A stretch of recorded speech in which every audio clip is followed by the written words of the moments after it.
Oh, on n'a rien fait. Elle nous est rentrée dedans exprès. On lui apprenait juste une leçon. Je te jure, elle le méritait. Elle était vraiment rude avec moi l'autre jour. Margot s'est tournée vers Dana et l'a doucement poussée contre le mur. Touche-la encore une fois et je vais m'assurer que tu vas le regretter. C'est compris? Les deux filles ont acquiescé rapidement et puis elles sont parties. Margot a pris mon sac et me l'a donné. Je suis désolée pour ce qu'elles ont fait. Je remplacerai ton ordinateur. J'ai essayé de retenir mes larmes et j'ai agité la tête. Tu n'as pas à faire ça. Ce n'est pas ta faute. J'ai l'impression que si. Elles sont mes amies. Ça ne l'est pas vraiment et tu n'es pas elles. Ok.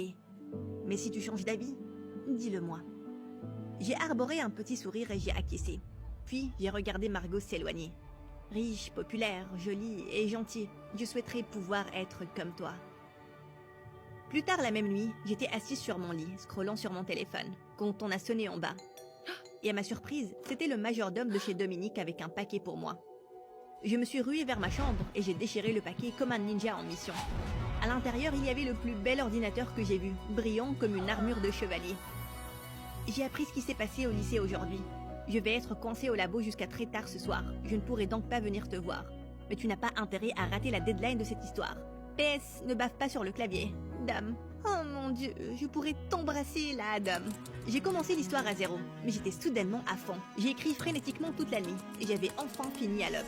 À un certain moment, j'ai dû m'endormir sur mon bureau, parce que j'ai soudainement ouvert mes yeux pour trouver le visage de quelqu'un vraiment proche de moi. Et j'ai sursauté en criant. Et je suis tombée de ma chaise. Dame, tu m'as vraiment fait peur. Désolée, je vérifiais juste si tu respirais. Tu as un sommeil très silencieux. Tu as envoyé ton histoire? Non, j'ai besoin d'une dernière vérification. Et si je le faisais pour toi? J'étais soulagée quand Dom a pris mon ordinateur. Mais puis, il a fait une grimace amusante. Princesse Wakwak? C'est ton pseudonyme? Oui, c'est mignon, non? Un bruit de poule, comme ça. Wak wak, wak wak wak. Ouais, c'est super. Ça sonne bien. Je suis sûre que Princesse Wakwak sera une écrivaine très célèbre un jour. J'ai fixé somnolente le visage de Dom alors qu'il lisait mon histoire. Et je n'ai pas pu m'empêcher de penser qu'il était vraiment mignon, avec ses cheveux emmêlés.